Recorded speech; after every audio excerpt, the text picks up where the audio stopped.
In the spring of 1847, somewhere along the marshline stretch between South Carolina and Georgia, authorities pulled 17 bodies from the Savannah River. 6 weeks later, the number had risen to 43.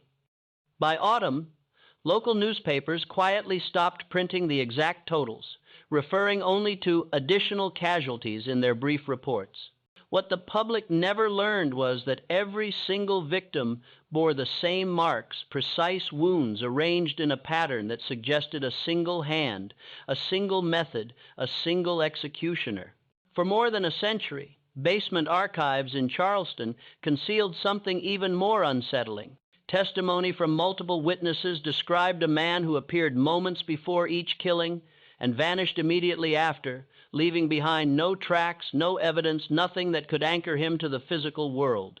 Then, 16 years later, Confederate military correspondents from 1,863 mentioned the same figure again, still active, still unseen, still impossible to capture. By the time Reconstruction ended in 1877, the unofficial death toll attributed to this lone individual had exceeded 200. His victims included plantation owners, overseers, slave catchers, merchants, and even a federal marshal. No arrest was ever made. No suspect was ever identified. No body, living or dead, was ever linked to him. And perhaps most disturbing of all, countless enslaved people reportedly knew exactly who he was, yet not one of them ever spoke his name to authorities. Before we continue with the story of the man they called the River Ghost, I need you to do something. If this already sounds impossible to you, hit that subscribe button, because what you're about to hear will challenge everything you thought you knew about American history. And tell me in the comments, what state are you listening from right now? The truth is, this story doesn't begin with violence. It begins with a transaction recorded in fading ink on yellowed paper preserved in the Georgia Historical Society's climate-controlled archives. On March 12, 1831, a slave auction took place outside the courthouse in Savannah, Georgia. The morning air was thick with humidity, carrying the smell of the nearby marshlands mixed with the sweat of terrified human beings lined up for sale. According to the ledger, a 2-3-year-old man identified only as Samuel Fieldhand, sound constitution, no visible defects, was sold for $800 to a rice plantation owner named Thaddeus Claymore. The sale was unremarkable in every way. Samuel stood on the auction block alongside 14 others that morning, all recently arrived from a failed tobacco farm in the Shenandoah Valley of Virginia. The auctioneer, a portly man named Hutchins, who'd been conducting sales for 15 years, noted Samuel's height, over 6 feet, unusual for the time, and his build, which suggested years of heavy field work. He mentioned Samuel's teeth were good. His back bore the scars of previous whippings, but showed no recent wounds, and he moved with the mechanical obedience of someone who'd learned not to resist. What Hutchins didn't note, because he had no reason to suspect it, was that Samuel could read not just simple words, but complex texts. Not just English, but the Gula language spoken by coastal slaves and enough Creek and Seol to communicate with the indigenous peoples who still moved through the southern swamps like ghosts of a previous era. Samuel had learned these skills over years of careful observation, listening to conversations he wasn't supposed to hear, studying maps when overseers weren't watching, memorizing the routes that slave catchers used, the locations of patrols, the rhythms of plantation life. He'd learned to be invisible while seeing everything. Thaddeus Claymore was a third-generation rice planter, born into wealth that his grandfather had built on the backs of enslaved labor. His plantation, called Riverbend, sat on 4,000 acres of prime rice-growing land where the Savannah River bent sharply inland, creating a natural irrigation system that made the property extraordinarily valuable. The estate employed 260 enslaved people, making it one of the largest operations in the Georgia Lowcountry. Claymore himself was a refined man by the standards of his class. He'd been educated at the College of Charleston, had traveled to Europe twice, collected books on agriculture and philosophy, and considered himself a progressive thinker who treated his property humanely. He didn't beat his slaves without cause, he argued. He provided adequate food and shelter. He even allowed them to marry and maintain family units, believing it made them more productive and less likely to run.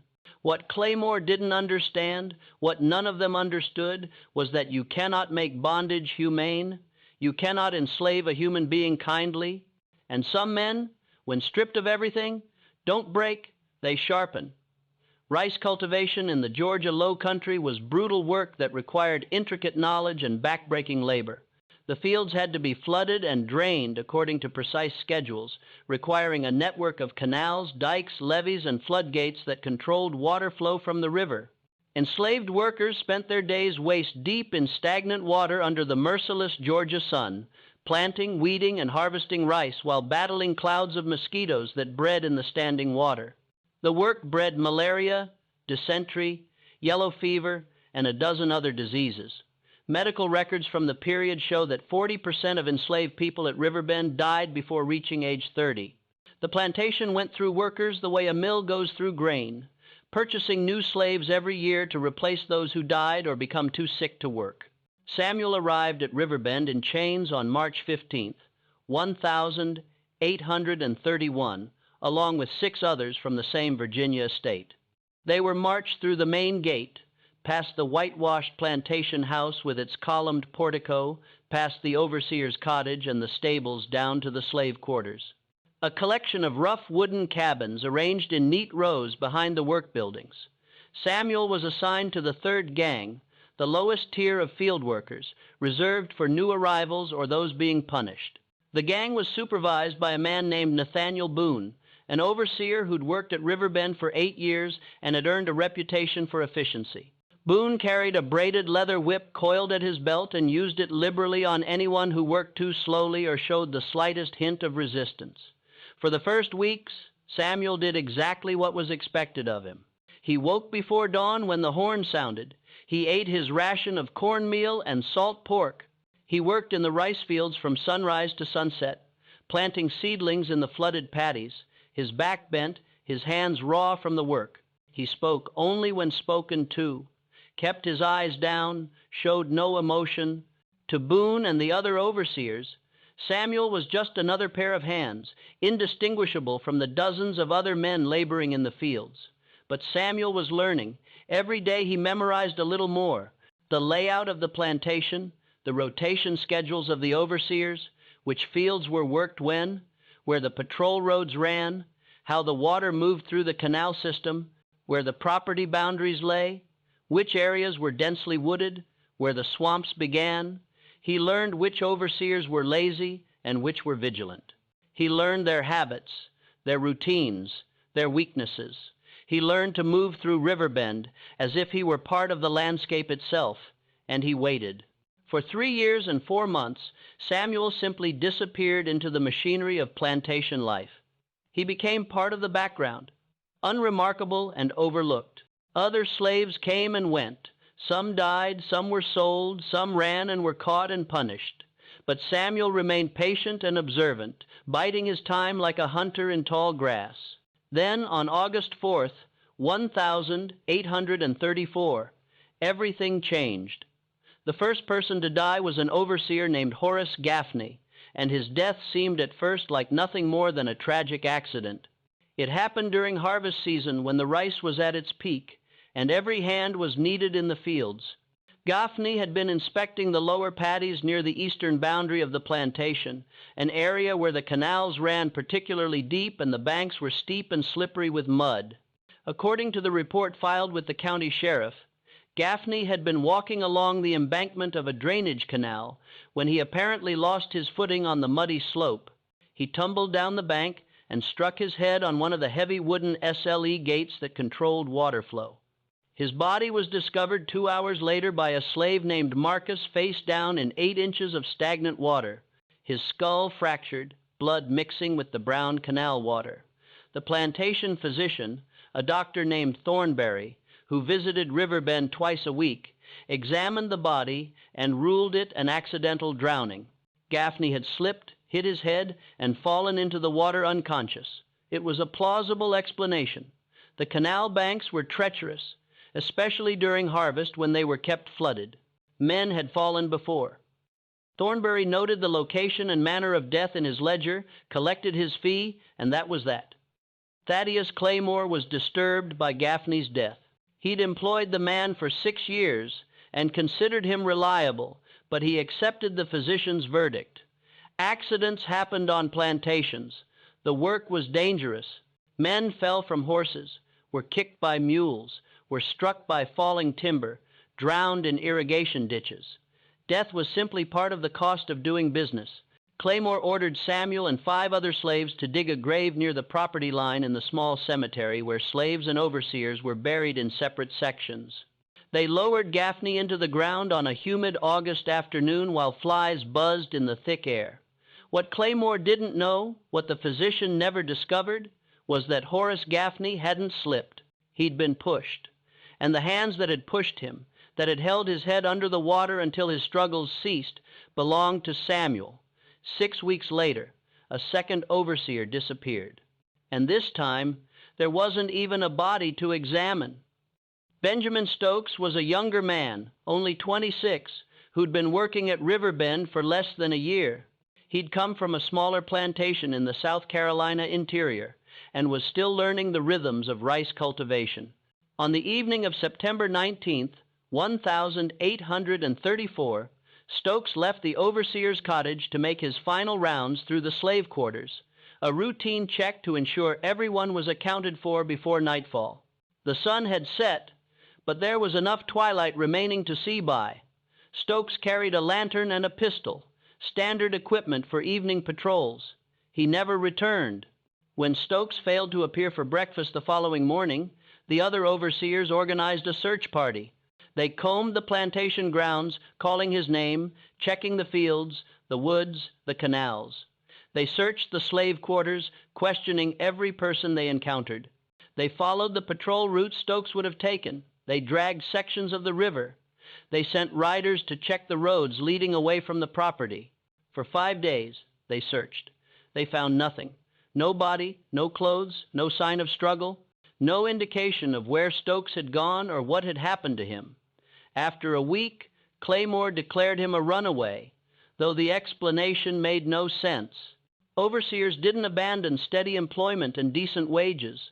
They didn't vanish without taking their possessions or their horse. Some whispered that Stokes had gotten himself into gambling debts in Savannah and had fled his creditors. Others suggested he'd been drunk and had wandered into the river and drowned, his body carried downstream.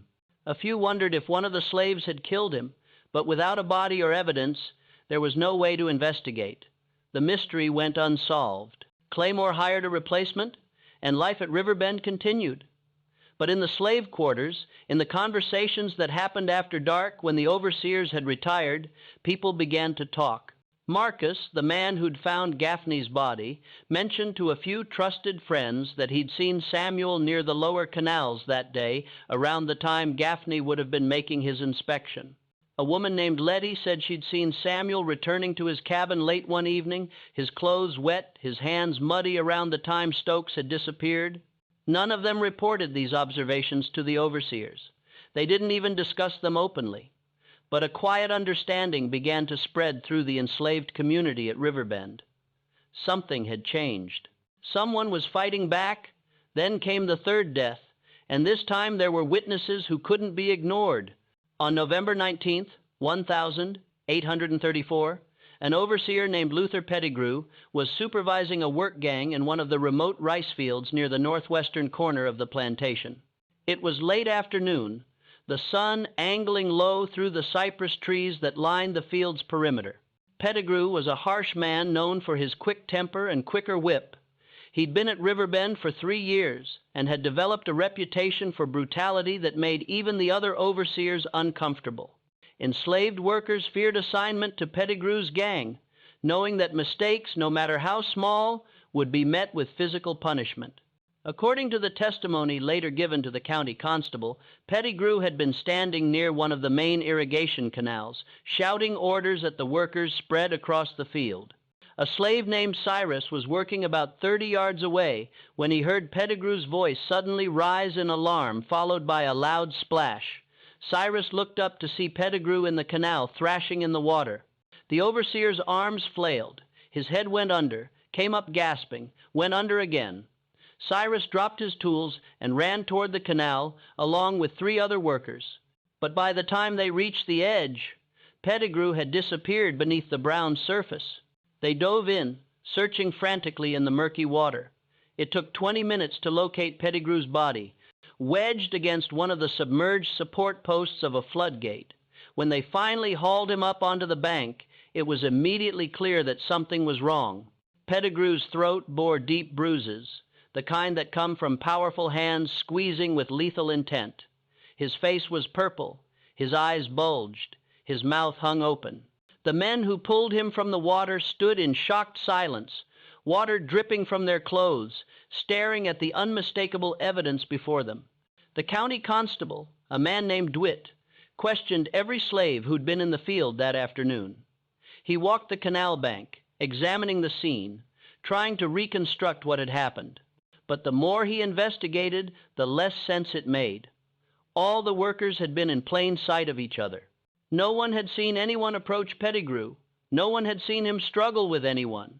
The only consistent detail in their testimonies was that they'd heard a shout, then a splash, and by the time they looked, Pettigrew was already in the water. Cyrus, pressed harder than the others, finally offered a strange statement. "Something came out of the water," he said. DeWitt asked him to elaborate. Cyrus shook his head, his eyes distant. "I don't know what it was. One moment Mr. Pettigrew was standing on the bank shouting at us. The next, something just rose up from the canal. It happened too fast. By the time I looked, he was already under. Ditt wrote down the statement, but didn't know what to make of it. Something came out of the water. What did that mean?" He questioned Cyrus repeatedly, trying to get a clearer description, but the man seemed genuinely shaken and couldn't provide more details. The other witnesses offered nothing helpful. They'd been looking down at their work. They'd only glanced up after hearing the splash. With no clear suspect and no witnesses who could identify an attacker, Ditt closed the investigation. He noted in his report that Pettigrew had apparently been attacked and drowned by person or persons unknown, but without evidence, there was nothing more he could do. Claymore buried Pettigrew next to Gaffney in the Plantation cemetery and hired another overseer to replace him. But Cyrus's phrase, "something came out of the water," lingered in people's minds. It was repeated in whispers. It took on a life of its own because it captured something essential about the killings. They seemed to come from nowhere. One moment everything was normal. The next a man was dead and no one ever saw it happen. 3 deaths in 4 months was unusual, certainly, but Claymore still didn't see a pattern. He told himself it was terrible luck, a coincidence, the kind of random tragedy that plagued plantations from time to time. He increased patrols, ordered the overseers to work in pairs when possible, and went about his business. Then word began to spread from neighboring estates, and the coincidence theory became impossible to maintain. In December 1834, a slave catcher named William Dorch disappeared near the Haywood Plantation, 15 miles upriver from Riverbend. Dorch had been tracking a runaway and was last seen near the riverbank in the early evening. His horse was found wandering loose the next morning, but Dorch himself was never located. In January 1835, a traveling merchant named Ambrose Talley, who bought rice from local planters and shipped it to Charleston, was found dead on a back road between 2 plantations. His throat had been cut with precision, but his money, nearly $300 in his saddlebags, was untouched. In February, 2 overseers from neighboring properties vanished within a week of each other, both during evening rounds, both without leaving any trace. By March 1835, plantation owners across the coastal lands were meeting in private parlors and offices behind locked doors to discuss a problem they couldn't quite articulate. The deaths were too frequent to be coincidence, too methodical to be random, too similar in their execution. Someone or something was hunting white men who worked in the slave system, and whoever it was, they knew the land intimately. They knew how to move unseen. They knew when men were vulnerable. They struck with surgical precision and vanished like smoke. That's when the name first began to circulate, though never in official documents, the River Ghost. It wasn't a name that appeared in newspapers. No court document ever referenced it. But in the slave quarters, along the rice fields, in the hidden places where enslaved people spoke in languages their captives couldn't understand, the name took root and spread, the River Ghost. A man who moved like water through the low country, who struck without warning, who killed and vanished, leaving nothing behind but corpses and fear. Some said he could breathe underwater. Others claimed he could become invisible in the fog that rolled off the river every morning. The more superstitious suggested he wasn't human at all, but a spirit of vengeance risen from the swamps. But the older slaves, the ones who'd survived decades of bondage, they knew better. They recognized the work of a human being, someone with extraordinary skill and patience, someone who'd learned to use the very landscape that imprisoned them as a weapon against their captives. And some of them, when they looked at Samuel, quiet Samuel, who never spoke unless spoken to, who kept his head down, who seemed to fade into the background, they wondered. The plantation owners responded as men of their class always did, with more violence, more control, more surveillance. They hired additional overseers and armed them with pistols and rifles. They organized patrols that swept through the properties at irregular intervals.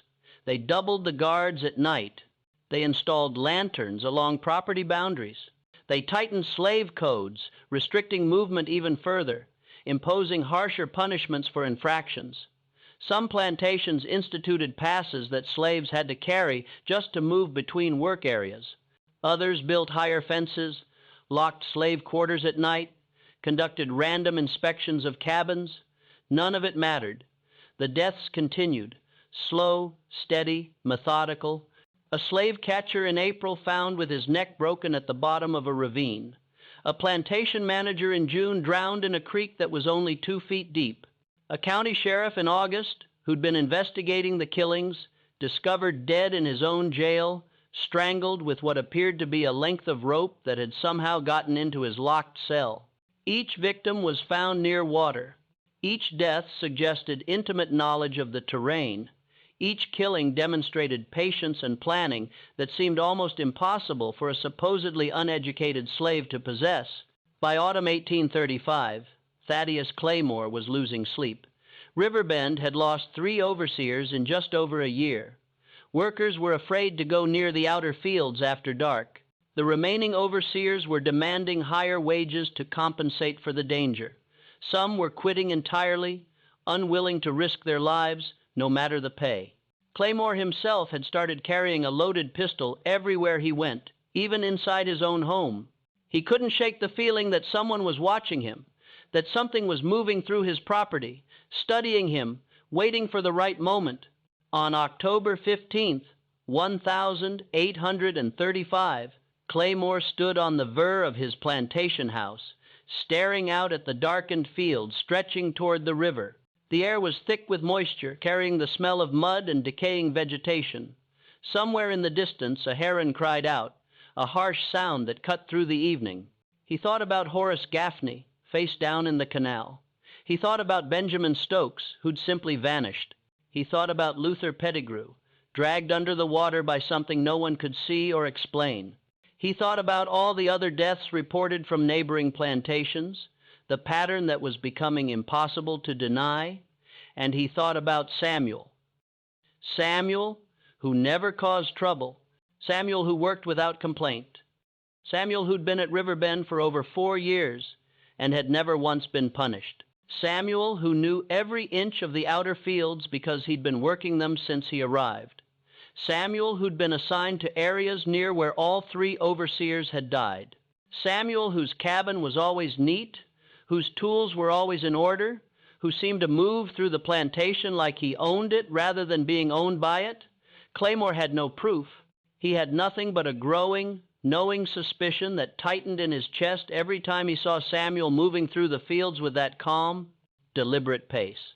Samuel never looked at him directly, never spoke unless answering a question, but there was something in the way he carried himself, a quiet confidence that didn't match his status, that made Claymore deeply uneasy.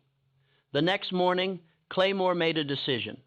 He called his estate manager and ordered Samuel sold. He didn't explain his reasoning. He simply wanted the man gone. Better to be rid of him. Better to let him be someone else's problem. If Claymore was wrong, he'd lost a decent worker. If he was right, and the cold certainty in his gut told him he was, he'd potentially saved his own life. On November 3rd, 1835, Samuel was taken in chains to the Savannah auction house and sold for $750 to a cotton plantation owner named Vincent Hardesty, who operated a large estate in McIntosh County, 60 miles south of Riverbend.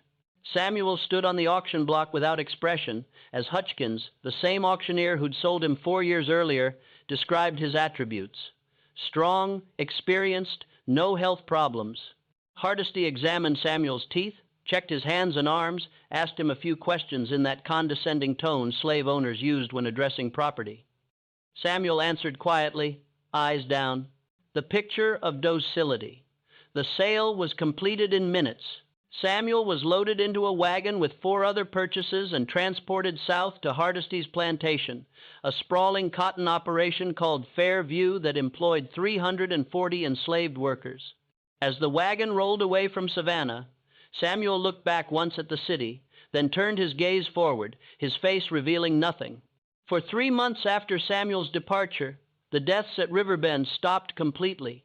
No overseers died, no one vanished. The plantation returned to its normal rhythm of brutal, grinding labor without the added terror of mysterious killings. Claymore began to relax. He convinced himself he'd made the right decision. Whatever had been happening, and he still wasn't certain Samuel had been involved, it was over. The river ghost, if such a thing had ever existed, was gone. Then on February 17th, 1836, a slave catcher named Josiah Merrick was found dead in a creek near Hardesty's Fairview plantation. His body bore the same marks that had characterized the deaths along the Savannah River, evidence of drowning in shallow water, bruising consistent with being forcibly held under. The local constable who examined the body noted in his report that the manner of death seemed familiar, though he couldn't immediately place why. And in McIntosh County, the killing began again. Over the next 14 years, Samuel was sold 9 more times. Each sale was prompted by a plantation owner's growing unease, a sense that something wasn't right, that the deaths happening on or near their property might somehow be connected to this quiet, unremarkable slave who seemed to notice everything. But none of them could prove anything. Samuel never broke rules, never showed defiance, never gave them legal cause to do anything but sell him. And so he moved steadily southward along the Georgia coast from one plantation to another, leaving behind a trail of corpses that authorities struggled to explain. The pattern was remarkable in its consistency. Samuel would arrive at a new property, work without incident for a few months, integrating himself into the plantation's rhythm, learning the layout, the routines, the personalities. Then men would start dying. Never immediately, never in ways that could be directly traced back to Samuel, but consistently, methodically, overseers who were particularly cruel, slave catchers who operated in the area, merchants who profited from the system, constables who enforced the slave codes with excessive zeal. They died in accidents that weren't quite accidents. They vanished without explanation. They drowned in water that shouldn't have been deep enough to drown in. They fell from places they shouldn't have fallen from. They were found with injuries that didn't match the official explanations. And always, always near water, rivers, creeks, canals, swamps, marshes. The river ghost earned his name honestly because he seemed to use water itself as a weapon. In 1837, Samuel was at a turpentine operation near Darien, where enslaved workers carved diagonal cuts into pine trees and collected the resin in buckets. The work was different from rice cultivation, but no less brutal. The caustic sap burned skin. The long hours in the pine forests were isolating, and the overseers were known for their violence. The camp's head overseer, a man named Raymond Coolquit, was particularly notorious. He'd reportedly killed at least 2 enslaved workers over the years, beatings that had gone too far, bodies buried without ceremony in unmarked graves among the pines. Samuel arrived at the camp in June 1837. By August, Colquitt was dead, his body found at the base of a longleaf pine, his skull fractured, his hickory cane lying beside him in the pine needles.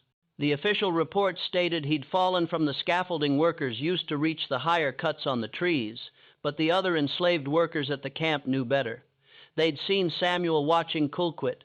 They'd noticed the way Samuel studied the man's routines, where he walked when he was alone. They'd seen Samuel disappear into the forest one evening and return an hour later, calm and expressionless. One worker, a man named Abram, who'd been at the camp for 5 years, later told a story to his grandchildren decades after emancipation. He said he'd followed Samuel that night, curious, keeping his distance in the darkness beneath the pines. He watched Samuel walk directly to a specific area of the forest, where Colquitt often inspected the work alone. Samuel had prepared everything in advance, loosened bolts on the scaffolding, weakened support beams, created a trap that would only spring under the weight of a full-grown man in exactly the right location. When Colquitt had climbed up the next morning to inspect the cuts, the scaffolding had given way, sending him plummeting 20 feet to the ground. The fall hadn't killed him immediately. Colquitt had lain there gasping, his back broken, but Samuel had been nearby waiting. He'd approached, looked down at the dying overseer, and said something Abram couldn't hear. Then Samuel had walked away, leaving Colquitt to die slowly among the pine trees. Abram never reported what he'd seen. None of the workers did, because in the slave quarters, Samuel wasn't a murderer. He was something else entirely. He was proof that the system could bleed, that the men who thought themselves invulnerable could die, that justice, even rough and terrible justice, was possible. In 1839, Samuel was sold to a rice plantation on Edisto Island, South Carolina, in 1841 to a cotton estate near Brunswick, Georgia. In 1843, back to another rice plantation in the Savannah area. Each time the pattern repeated, a few months of quiet, then deaths, then a nervous plantation owner selling him, before things escalated further. The enslaved communities at each location recognized what Samuel represented, even if they never spoke of it openly. He became a kind of legend, a whispered name, a source of bitter hope, the river ghost, the man who couldn't be caught, the invisible avenger. But the authorities were also beginning to notice the pattern, and in 1845, the federal government finally decided to act. A federal marshal named Silas Crenshaw was assigned to investigate the deaths. Crenshaw was different from the local constables and sheriffs who'd looked into individual incidents. He was educated, methodical, and worked for the federal government, which gave him jurisdiction across state lines.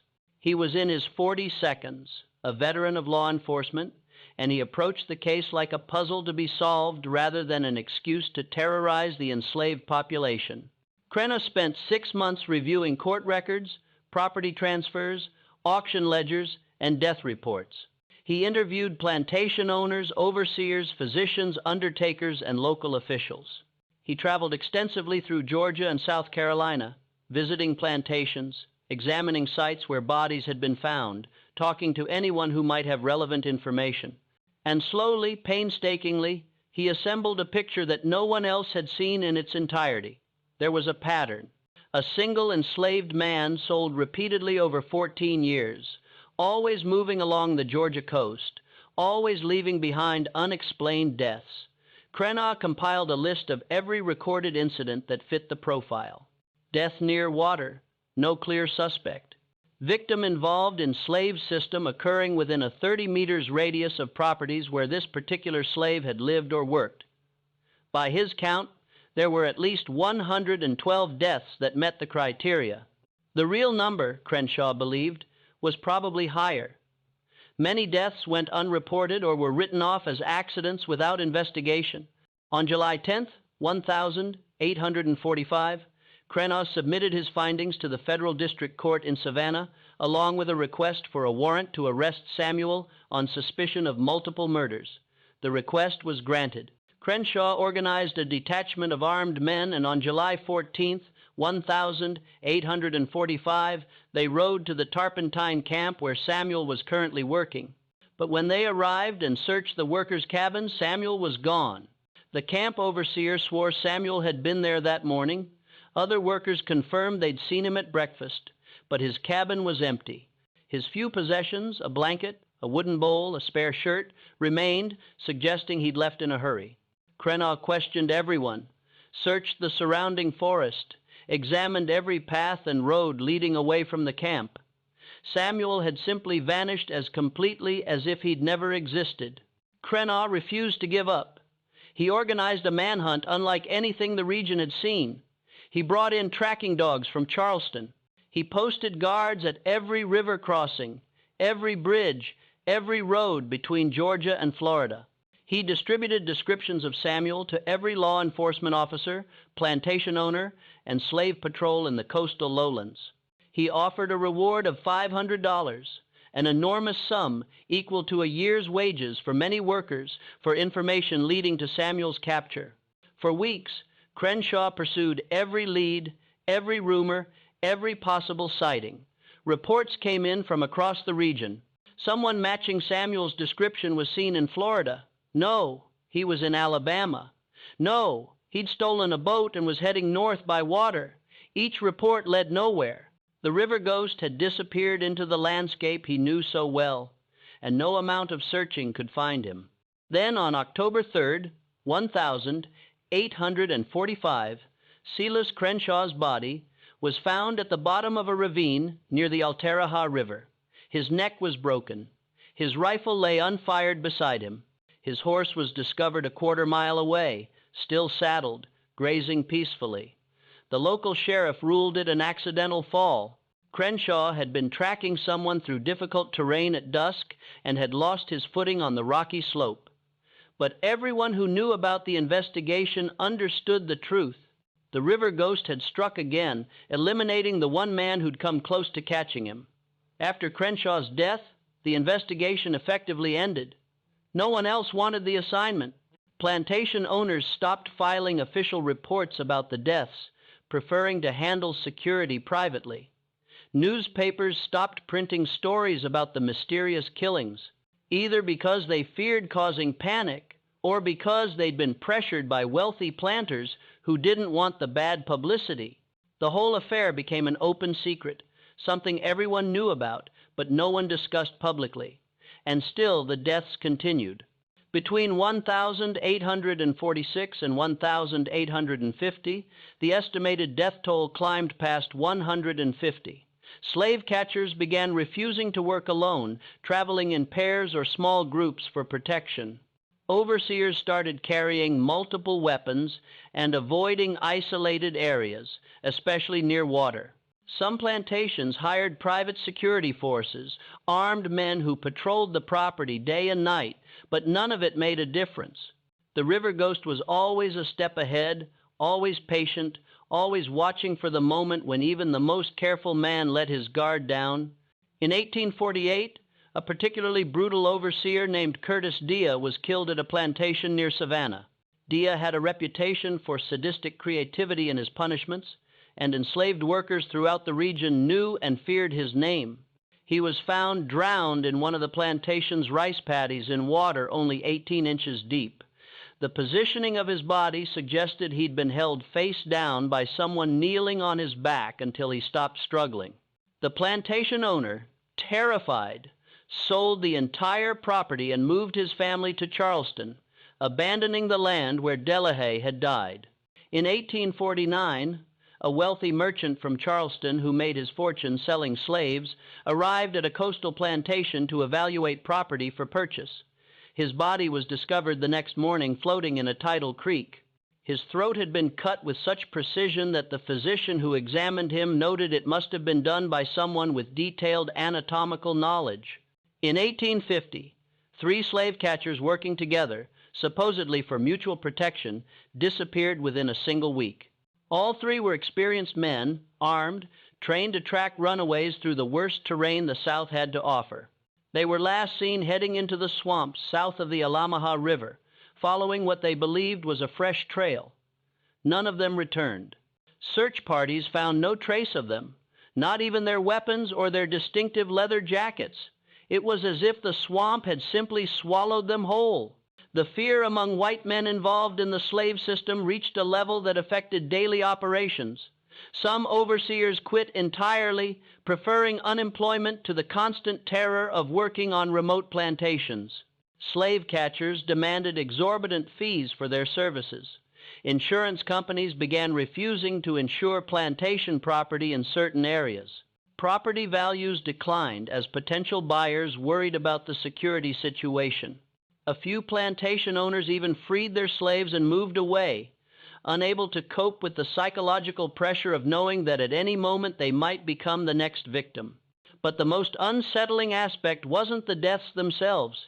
It was the silence from the enslaved population.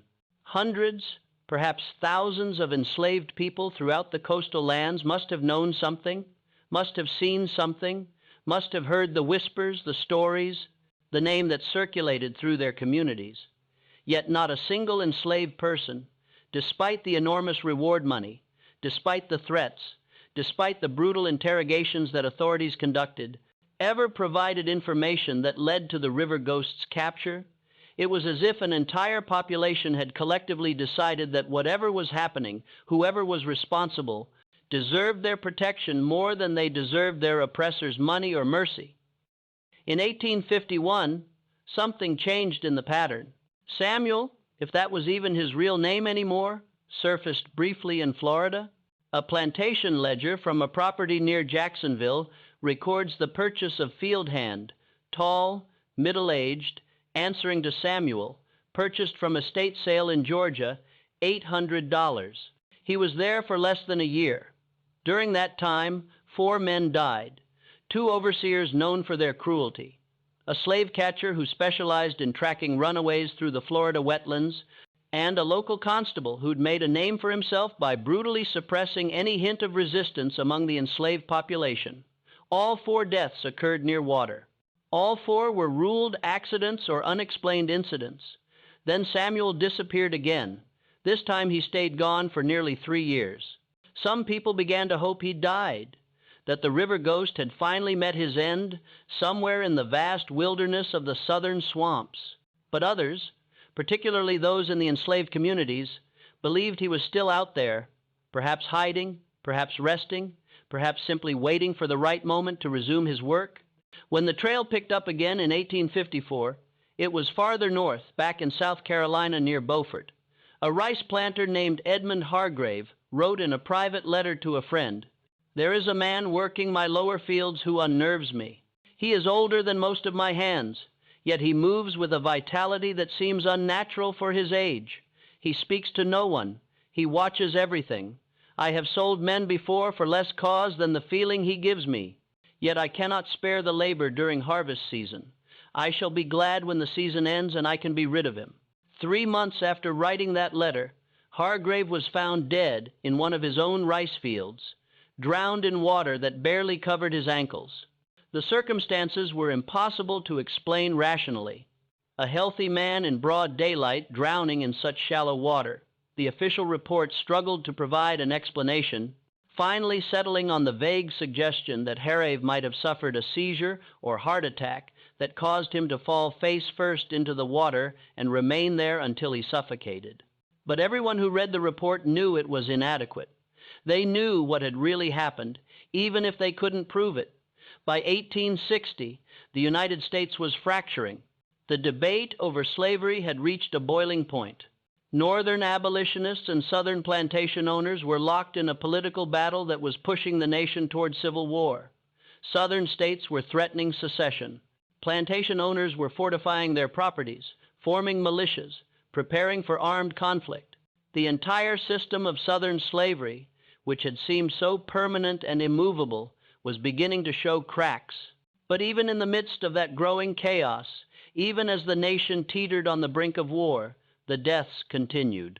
If anything, they accelerated. Overseers, slave catchers, particularly brutal plantation owners, men whose names had appeared in abolitionist newspapers as examples of the system's cruelty, began dying at an alarming rate. Some attributed it to rising tensions, to violence spilling over from the national conflict.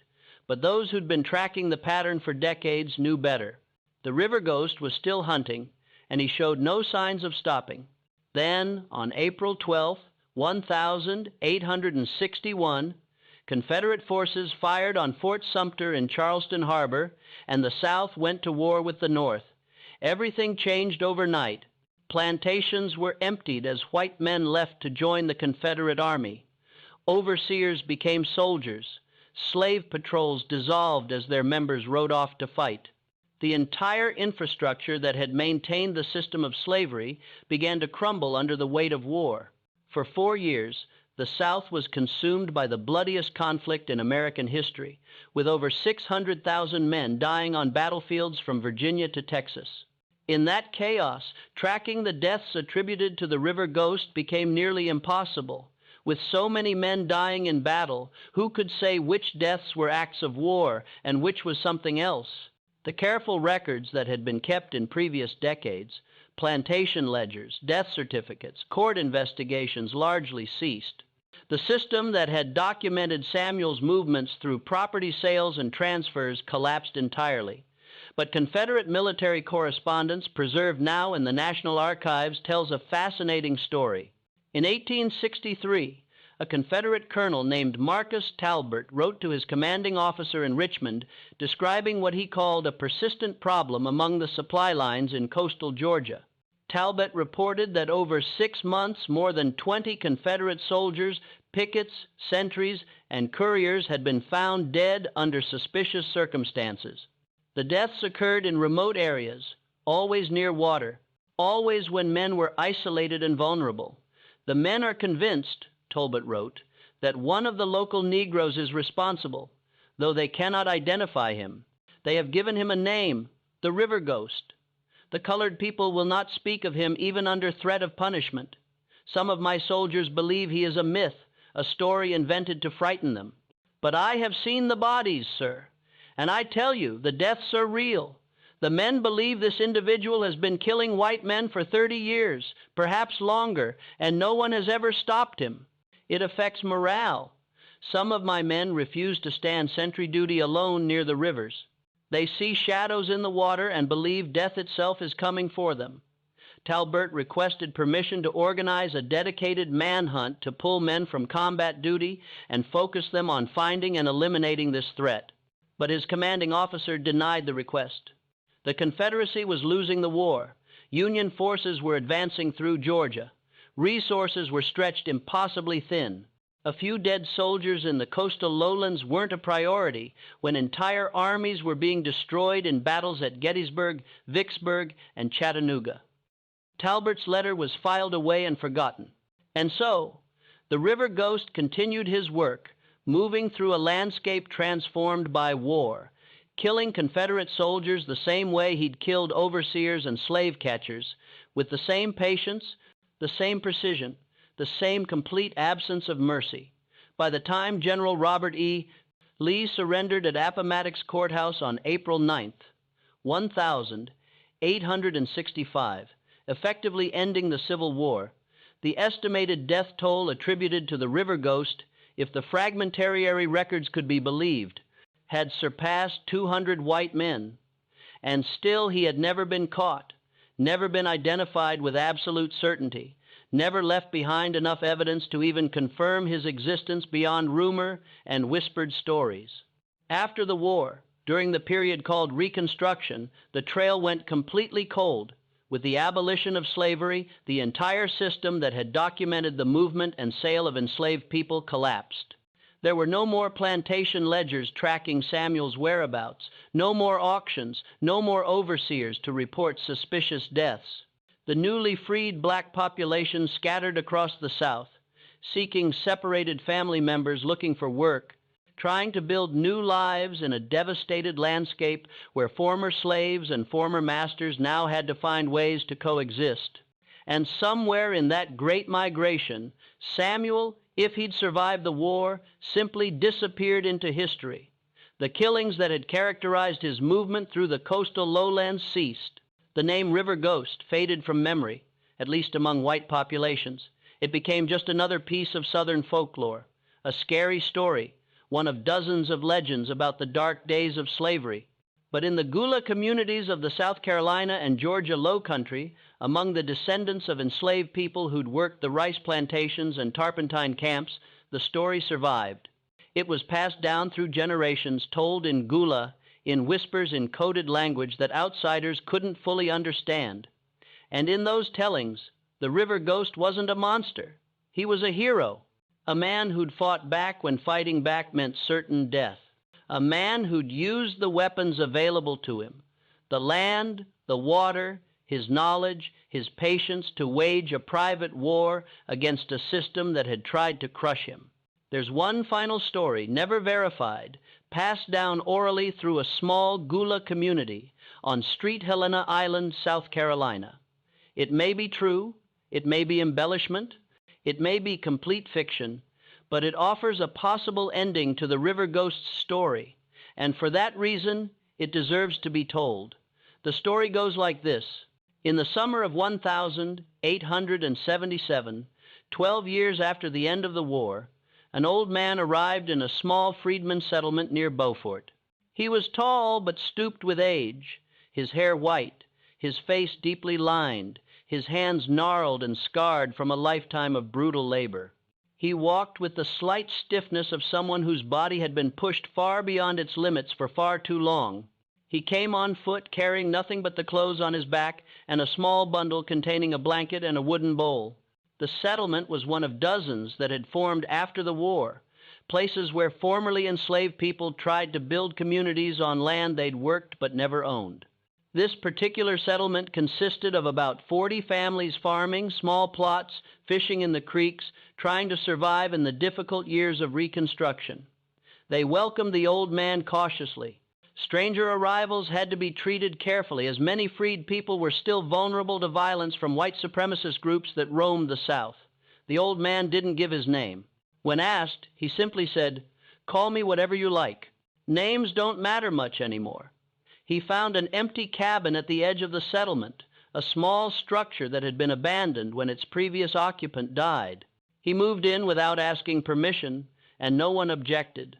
The cabin needed repairs, and within a week, the old man had fixed the roof, patched the walls, and made the place livable. He kept to himself. He didn't attend the community gatherings. He didn't go to the church services that were held every Sunday in a building the community had constructed themselves. He didn't socialize or tell stories about where he'd been or what he'd seen. He simply tended a small garden behind his cabin, fished in the nearby creeks, and lived quietly. The other residents respected his privacy, though some of the younger people found him strange and unsettling. There was something about the way he moved, even in old age, that suggested coiled power, something about his eyes that suggested he'd seen things that couldn't be spoken aloud. Months passed. The old man became part of the settlement's landscape, accepted but not integrated, present but separate. Then, one warm evening in late summer, a group of younger men were sitting around a fire in the settlement central area, talking about the old days.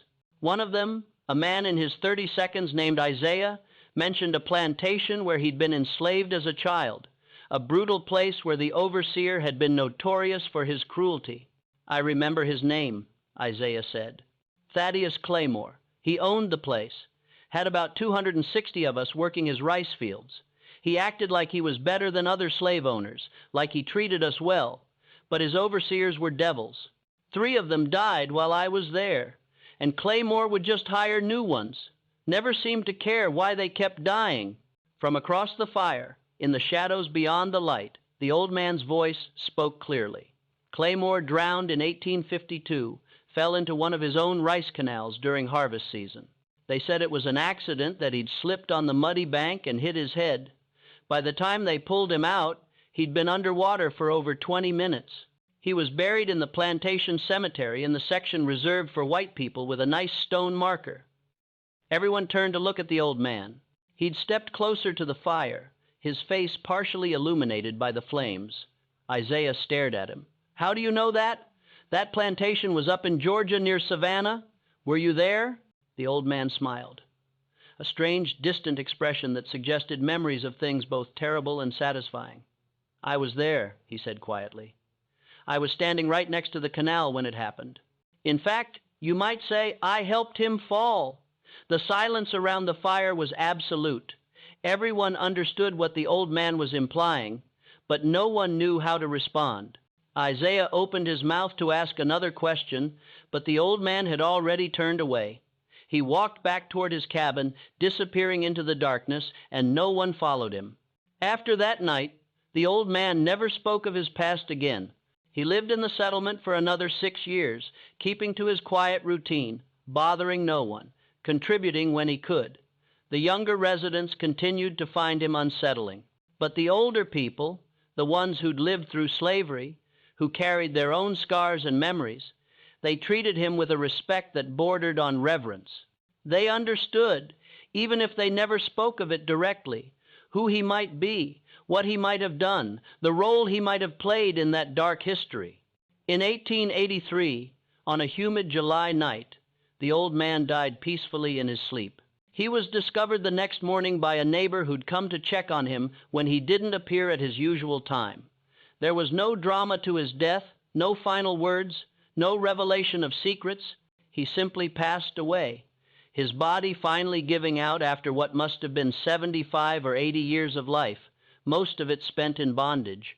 The settlement buried him in their small cemetery in a grave marked only by a simple wooden cross with no name carved into it. Several dozen people attended the funeral, more than would typically come for a man who'd been so private and solitary. They sang hymns, they said prayers, they spoke about the dignity of all lives, about the struggles they'd all endured, about the hope that future generations would live in a better world. And after the funeral, when most people had returned to their homes, 3 very old women stood by the grave, looking down at the fresh earth. They were among the oldest residents of the settlement, all of them over 70, all of them bearing the marks of lives spent in slavery. They didn't speak for a long time. Then one of them, a woman named Esther, who'd been born on a rice plantation in Georgia, said quietly, "He was the river ghost, wasn't he?" The other 2 women didn't answer directly, but one of them, whose name was Danina, said, "Whoever he was, he did what he had to do. He survived, and he made some of them pay for what they did to us. That's all that matters." The third woman, Rebecca, nodded slowly. "Some stories," she said, "ain't meant to be told complete. Some stories are better left with questions at the end. Let the white folks wonder. Let them ask themselves if it was real or not. Let them feel a little bit of what we felt all those years, not knowing, being afraid, wondering when something might come out of the darkness for them." They stood there for a few more minutes, then turned and walked back toward the settlement, leaving the nameless man in his nameless grave, taking their knowledge with them to their own graves in the years that followed. The truth is, we may never know with absolute certainty who Samuel really was. We may never know if the river ghost was one man or many, real or legend, fact or folk tale embellished through decades of retelling. The historical record is too fragmentary, too compromised by the inherent injustices of a system that treated human beings as property and therefore didn't bother to document their lives in any meaningful way. We have plantation ledgers that record sales. We have death certificates that record casualties. We have private letters and court documents that reference mysterious deaths. We have oral histories passed down through Gullah communities, but we don't have definitive proof.